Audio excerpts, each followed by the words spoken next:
ഇതൊരു പുതിയ ബാത്റൂമാണ്. ബാത്റൂമിന്റെ അളവ് ഞാൻ കാണിച്ചു തരാം.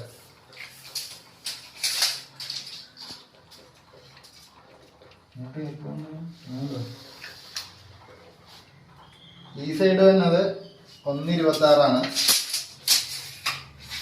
അപ്പൊ നമ്മൾ ടാപ്പോയിന്റ് ഷവറും കൊടുത്തേക്കണത് 50 സെന്റിമീറ്ററിന്.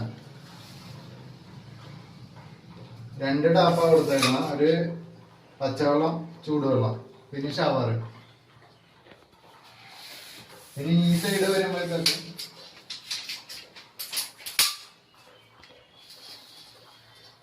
1.35 ഇവിടെ നമ്മൾ ക്ലോസറ്റിന്റെ സെന്റർ കൊടുത്തേക്കണത് 45 സെന്റിമീറ്റർ. ഇവിടെ ഇരുന്ന് കഴിയുമ്പോഴത്തേക്കും നല്ല ഗ്യാപ്പ് ഉണ്ടാവും. അത്യാവശ്യം ഗ്യാപ്പ് ഉണ്ട്. ഡോർ ഒരു 70 സെന്റിമീറ്റർ വന്നാലും കുഴപ്പമില്ല. ഓക്കെ.